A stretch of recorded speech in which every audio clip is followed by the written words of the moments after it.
Bienvenidos al ciclo Comunicándonos, aquí en el Diario Agroempresario. Hoy dialogaremos con Carlos Gareto, expresidente de Coninagro, integrante de la mesa de enlace de entidades agrarias. Gracias, Carlos, por venir. Bueno, no, gracias a ustedes, un gusto. Vamos a hacer punto de partida 2008, ¿te parece? Un momento complicado. Allí estuvo Fernando Gioino como titular de Coninagro un tiempo en la mesa de enlace y vos reemplazaste a Gioino al frente de Coninagro y asumiste también un rol protagónico en la mesa de enlace.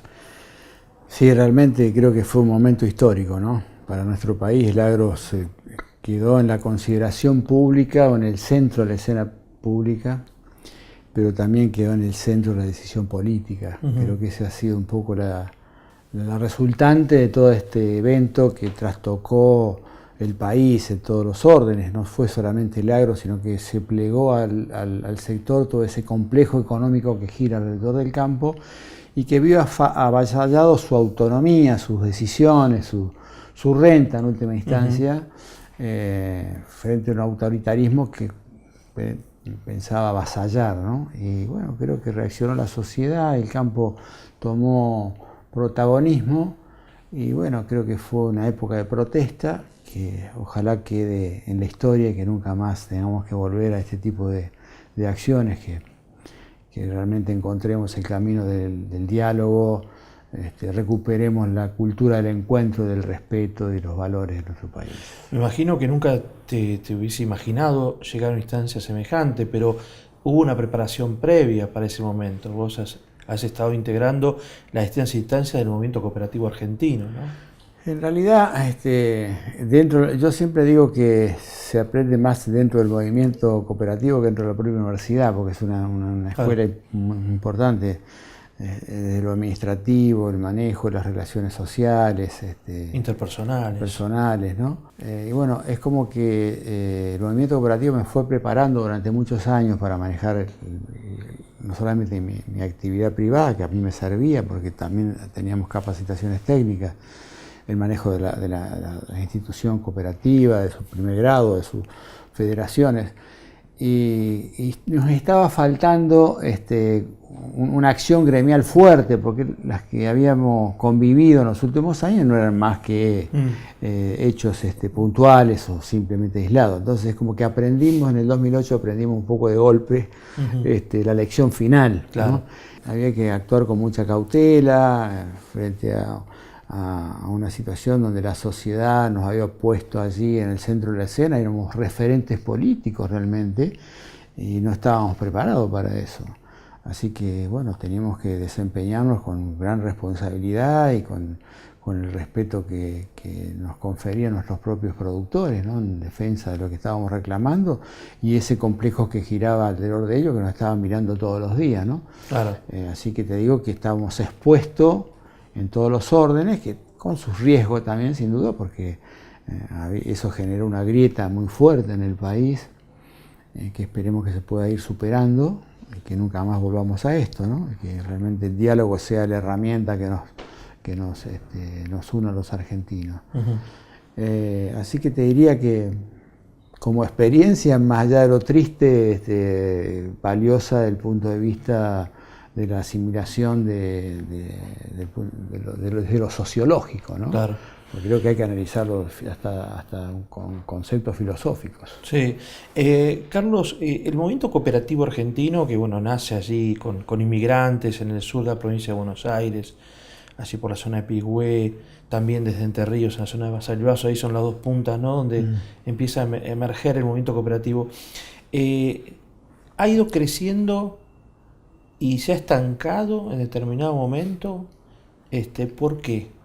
Mira, surge como una necesidad. El productor tenía que encontrar un método para defender el precio de su trabajo, ¿no? Sí. Entonces fue resolviendo esos problemas en la medida que interpretó al sistema solidario y con el esfuerzo de todos, ¿no? O sea, igual convalida muchos valores intrínsecos en el campo, la solidaridad. Pero además después se dio cuenta que con eso podía crecer, no solo en la comercialización, sino en la generación de sus propios insumos, generar sus semillas, sus agroquímicos, sus fertilizantes. también cómo procesarla a su materia prima, todo el proceso de industrialización, toda la etapa de exportación, o sea, cómo se fue integrando en la cadena.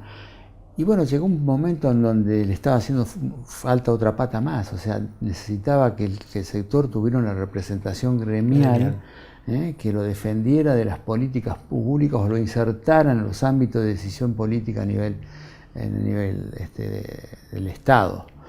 Y bueno, por eso surge Coninagro, entonces allí realmente cierra el círculo, el movimiento cultural cierra el círculo, y bueno, fue creciendo en ese orden hasta que lógicamente el 2008 lo pone a Coninagro también en el centro de la escena. Claro. Y lo hace visible en todos los órdenes. El movimiento cooperativo en general siempre ha tenido poca visibilidad o un perfil muy bajo. Inclusive yo creo que, no sé si o por los funcionarios o por los propios dirigentes, no han querido salirse de su esquema. Pero me parece que ha llegado el momento de demostrar lo bueno que tiene y las posibilidades que tiene para seguir creciendo y para derramar bienestar al resto de la sociedad como ejemplo de convivencia. Ahora, cuando uno viaja al interior y recorre pueblos perdidos en el interior, muchas veces se encuentra con la cooperativa como eje en el cual circunda todo el movimiento socioeconómico, ¿no?, de la región. Sí, se ha transformado en esos pueblos chicos, se ha transformado como el motor o el impulsor del económico y social, claro, ¿no? Porque hasta los festejos centralizan toda la actividad vinculada al resto de las instituciones y con el gobierno local. Han tomado mucha fuerza, mucho impulso, pero bueno, creo que ahí también depende del recurso humano, ¿no? Depende de los recursos humanos y depende de la capacitación que vayan teniendo los dirigentes. Es fundamental esto, fundamental porque hoy estás en un mundo globalizado que es competitivo, que tenés que ir ayornándote y adaptándote a todas estas nuevas reglas de juegos en función a cómo se desenvuelve el resto del complejo social y económico en el país. Entonces creo que el cooperativismo todavía tiene mucho campo de acción y tiene una enorme posibilidades porque está inserto con un fuerte componente en el sector agroalimentario, sabiendo que hoy es uno de los ejes fundamentales hacia el futuro, pensando en los países demandantes del sudeste asiático, ¿no es cierto? Como van creciendo, creo que ahí tenemos una gran posibilidad y el movimiento cooperativo tendrá que también apuntalarse en ese sentido para desarrollar todo su potencial en transformar, o sea, seguir transformando esa materia prima que el productor a diario viene generando. Asimismo, el movimiento cooperativo ha generado marcas dentro del mercado interesantes, ¿no?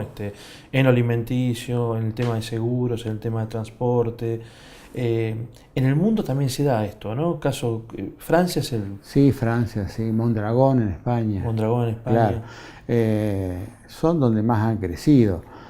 Acordate que esto viene de los principios rosdalianos allá de Inglaterra, ¿no? Claro. O sea, que viene de Europa. Exacto. Y bueno, se anidaron aquí los gringos, como le decimos nosotros, ¿no? Sí. Los gringos así en el principio del siglo pasado. Y han llegado a invadir toda la pampa húmeda. Está faltando todavía que todos esos pequeños productores que están marginados en las producciones regionales o en las zonas semiáridas se pueden integrar. Creo que sí, eso se puede integrar, que ahí me parece que también se necesita la ayuda del Estado. El Estado tiene que saber orientar a esos productores para que se reagrupen, se asocien, y no que tenerlos como dependientes de lo político para condicionarlos con el voto. Me parece que allí hubo un condicionamiento, por eso han generado cooperativas que han distorsionado los propios principios, los propios valores, ¿no? Entonces, me parece que hay una responsabilidad institucional y política, no del Estado, sino de quien administraba el Estado, que era el gobierno de turno. Claro, claro. Creo que hay que recomponer ese vínculo para que realmente tome la fuerza y le saquemos un problema al Estado. porque el Estado no puede estar en todos esos rincones del país. Entonces, si los propios productores de ajo, los propios productores de lechuga, de hortalizas, de frutas, se van reagrupando y se integran en la cadena, creo que van a desarrollar mejor la cuestión zonal, pero también van a crecer ellos como individuos, como familia, como estructura familiar, ¿no? Estás trabajando con Sergio Massa en el Frente Renovador, Carlos, has sido candidato en Córdoba, candidato a diputado nacional, y hoy estás casi delegado por Sergio Massa para ir armando en Córdoba políticamente. Más allá de tus conocimientos sectoriales, ¿no? Sí, sin duda que Córdoba es muy particular porque tiene una estructura que es Unión por Córdoba, en donde Sergio Massa ha hecho una alianza estratégica con De la Sota. Con De la Sota, así que desde ese punto de vista, digamos, hay una estructura. Pero lógicamente Sergio quiere seguir creciendo en su visión, tener en cuenta que tiene 42, 43 años, y él está pensando en la Argentina del mañana. Entonces necesita realmente tener estructuras en todo el país para consolidar ese proyecto que tan ambicioso desde el punto de vista participativo, ideológico, y que lo hace, digamos, con una amplitud y con un sentimiento realmente muy valioso desde el punto de vista de la unidad de los argentinos. Él fue muy crítico en la primera etapa sobre el sector, justamente, Sergio.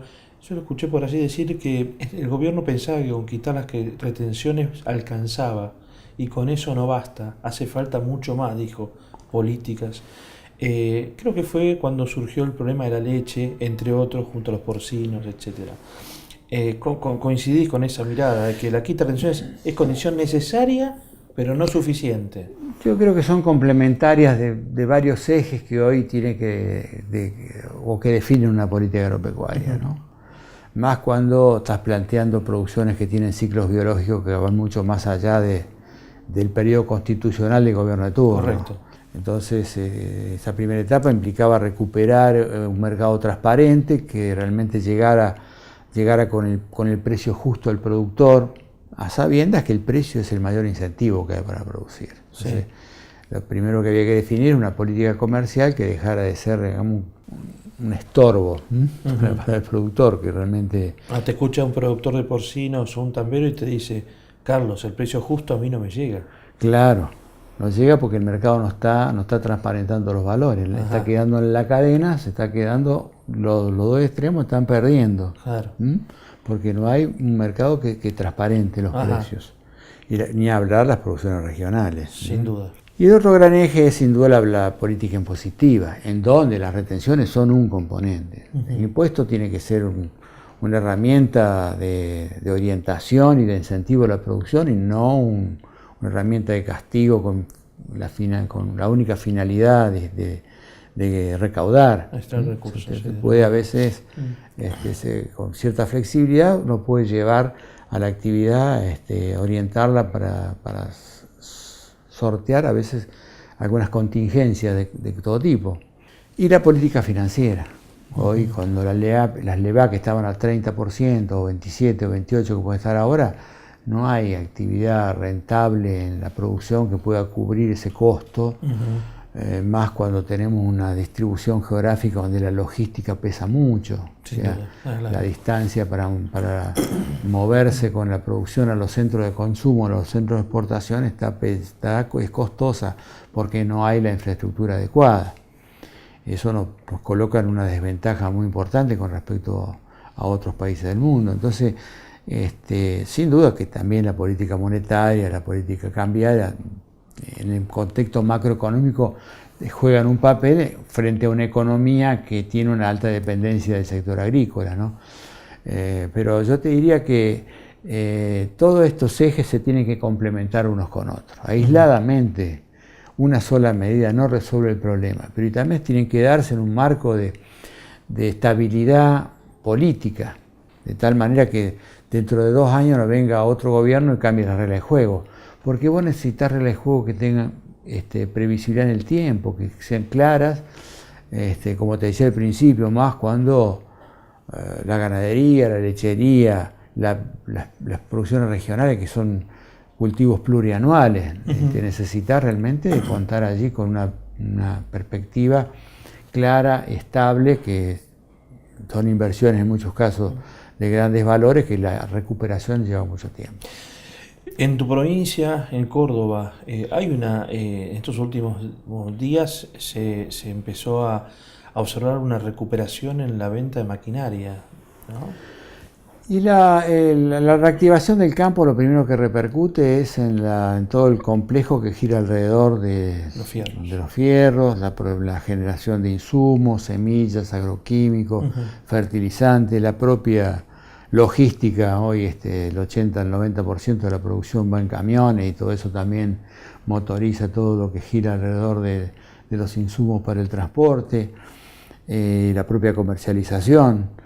Entonces es lo primero que se reactiva. Y lógicamente el otro proceso, eso va a multiplicar en la economía en varios meses después, y ahí realmente se va a notar en otros sectores de la economía el crecimiento. En un principio el campo repercute ahí primero, y después el otro proceso es más lento. ¿A Burjaile cómo lo estás viendo en sus primeros 9 meses, en su gestación? Bueno, tiene la suerte de que él ha participado en política, ha sido diputado, o sea, creo que es uno de los pocos que allí tiene alguna visión estratégica en cuanto al manejo político. Cierta cintura para moverse. Claro, que es lo que me parece que le está costando a algunos funcionarios, no solamente en el área agrícola, sino en otras áreas, ¿no? Le está faltando un poco de experiencia para manejarse frente a un peso que tiene la política que le ha generado el peronismo en nuestro país. Entonces me parece que allí, para lograr los consensos, hace falta cierta habilidad para llevar adelante los proyectos. Que bueno, que me parece que de a poquito se va reacomodando en función también a las situaciones que se han encontrado, ¿no? Desde el punto de vista económico. Y Ricardo se armó un lindo equipo de gente, desde el punto de vista técnico, gente de confianza, que conoce el tema, y si él sabe orquestarlos, sabe dirigir bien esa orquesta, creo que la va a llevar a buen puerto el área, teniendo en cuenta que los productores no son fáciles de manejar. Sin duda. Son muy individualistas. Claro. Bueno, pero él es productor, él conoce el paño. Él es productor, conoce el paño, vive en una zona alejada de los centros, así que eso también le da otra visión. Y bueno, en la medida que tenga apoyo político, creo que... ¿Y coincidís con la mirada esta de agroindustria que están planteando en generar como una especie de trabajo entre la industria y el agro, que todavía no se vislumbró ni uno lo puede percibir, pero la señal como Ministerio de Agroindustria? Yo creo que sí, que está bien encaminado. El tema es cómo... ¿O pensás que tendría que ser Ministerio de Agroindustria y Alimentos? El tema es cómo participa cada uno de los actores de la cadena en ese complejo. Entonces, que no realmente haya equilibrio. El productor ha sido reacio a la participación en esto. Creo que le está faltando todavía, más allá de la experiencia que se vivió en todos estos años con el conflicto, le cuesta al productor participar, le cuesta tomar protagonismo, y lógicamente cuando vos dejás una silla vacía, alguien te la ocupa, ¿no?, en la cadena. Entonces, en la medida en que haya una integración horizontal con equidad, creo que el sistema va a funcionar bien. Si no, la cadena, los actores de la comercialización tienen mucho peso en la cadena, y también la banca tiene mucho peso. Entonces hay que tratar de equilibrar las fuerzas, ¿no? Pero bueno, eso también es el desafío que tienen la dirigencia y los productores agropecuarios. Cómo insertarse en la cadena, y cómo tomar protagonismo en los ámbitos de decisión política. El terreno está preparado, creo que la experiencia la han adquirido, así que de aquí en más depende ya de su propia capacidad y su propia voluntad en que realmente el proceso marche en forma equilibrada, y lógicamente que el Estado sea un poco el el monitor de todo el eso, monitor. ¿no? Sí, sí. A mí me da la sensación, no sé qué pensás vos, Carlos, que hay que ir a mitad de camino al Ministerio de Agroindustria, porque un industrial hoy tiene que hablar con los dos ministerios, ¿no? Suponte Roxana Negrini, que hace maquinaria agrícola, ¿no? Ella está en agroindustria y en industria. Un productor de alimentos está a mitad de camino. Digo, faltó dar una vuelta de tuerca a ese ministerio para que el empresario abajo pueda tener un solo interlocutor y no dos ministerios, ¿no? Como ese modelo norteamericano, por ejemplo. ¿Vos qué pensás? Yo creo que todavía no estamos en condiciones de dar el paso muy grande. Ajá, paso corto. Sí, yo creo que hay que dar el paso a paso, como decía. Sí. Porque evidentemente... Mostaza Merlo. Eso, como todas estas transformaciones cuando se generan muy de golpe, generan reacciones. Sí. Lógicamente se tocan intereses que por ahí pueden ser contraproducentes. Entonces es importante que se vaya tomando conciencia y hacia dónde se quiere ir. Si hay un objetivo claro en esto, un proyecto de país, entonces no solamente va a ser el Ministerio de Producción, de Industria, de Agricultura, sino también va a ser el de Salud, el de Educación, Sí. el de Seguridad, porque si no, no nos sirve. Sin duda. Si no, Claro, no claro. sirve. No le sirve a la gente, si el campo no le sirve a la gente, no desarrollamos el país. Anunció Macri la reducción parcial de las retenciones a la soja, un porcentual de 5 puntos por año. Y en estos últimos días se empezó a hablar de que habría dificultades para poder hacer efectivo esa promesa, ¿no? En este año al menos. Desde tu entidad con Inagro han dicho que, bueno, si realmente no pondrían palos en la rueda si es que necesitan no reducir 5 puntos. ¿Crees que es positivo eso o hay que cumplir con la palabra empeñada? Hoy De Ángel dijo, espero que Mauricio cumpla con la palabra que empeñó. Dijo Ormeggi, que hoy es senador nacional. Está bien, pero Cambiemos, ¿no? me parece que también hay que manejar los tiempos. Uh-huh. Y entonces en la política hay que saber manejar los tiempos. Si el objetivo es ese, me parece que es buena la idea. Hay que ir a un sistema tributario donde desaparezcan todos estos impuestos distorsivos. Uh-huh. Si estuvimos 12 años peleando por esto y si esto se puede demorar 60 días más, 120 días más o 180 días más, lo importante es que no perdamos el objetivo. Uh-huh. Si hay algún hecho circunstancial que ahora te obliga a hacer una readecuación en función a una realidad, nos ten en cuenta, por ejemplo, en la provincia de Córdoba, 600.000 hectáreas bajo agua. Uh-huh. Y lógicamente ese productor hoy va a estar reclamando que le bajes las retenciones. Un productor que está en el norte, lo mismo te va a plantear porque tiene un costo de logística. Entonces tenés que ir adecuando de acuerdo a las zonas hasta lograr un equilibrio. Entonces me parece que han planteado la reducción en poco tiempo. Entonces esto hay que planificarlo en función también a la economía, a la macroeconomía, a los recursos y a la situación del país. Por eso nosotros del Frente Renovador con Sergio lo habíamos planteado que la primera etapa era tomar los 5 puntos a cuenta del impuesto a la ganancia. ¿Por qué? Porque eso nos permitía después seguir reduciendo. En la medida que yo generaba ese tipo de beneficio, ampliaba la base tributaria, con lo cual mejoraba la recaudación, eliminaba el mercado negro,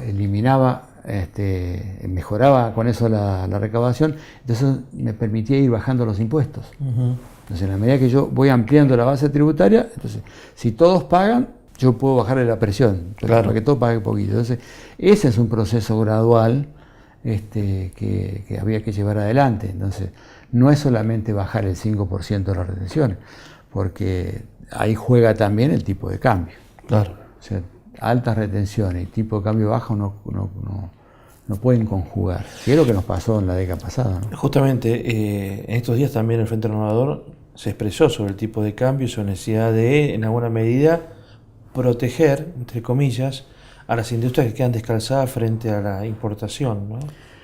Ha tenido como vocero ahí de Mendiguren. Sí, sin duda que hay muchas industrias que estaban ahí con un costo, el costo interno que se llama, y si le generás todavía un costo mayor, las pones en una situación de riesgo. Claro, ahí hay dos miradas, ¿no, Carlos? Una es la que tienen ustedes y otro es la otra mirada que dice, bueno, estas son empresas que no pueden competir con el mundo porque son ineficientes, porque frente a productos que en el mundo tienen costos más bajos, estamos obligando al consumidor a que pague un producto más caro. Claro. ¿Cómo lo explicas? Yo tengo que tratar de bajarle los costos, tengo que hacerla competitiva. Hacerla competitiva. Claro, hacerla Gradualmente. Gradualmente. Entonces, no el shock para que la saque. Y tengo herramientas para hacerla competitiva. Ajá. O sea, que ella pueda competir con el producto importado. Claro. Entonces, si yo puedo articular bien esas herramientas, evidentemente no le tengo miedo a la importación. Sí. Pero si yo realmente no las protejo, evidentemente las van a terminar invadiendo. Sí, sí. Allá de que a lo mejor hay productos que necesitan que ingresen al país. Lo hemos vivido esa historia, ¿no? En los 90. Entonces, creo que hay herramientas en la política económica que, así como para el agro, tener la política comercial, que esta es una política comercial, ¿no es cierto? Sí. Tener la política financiera, la política fiscal, la política monetaria, la política cambiaria, tiene una serie de herramientas para realmente amortiguar esos efectos y tratar de sostenerlas y hacerlas competitivas. Claro. Carlos, un gustazo charlar contigo. Bueno, el gusto es mío, muchas gracias realmente. Carlos Gareto, expresidente Coinagro, ex integrante de la mesa de enlace, aquí charlando en el diario Agroempresario en el ciclo Comunicándonos.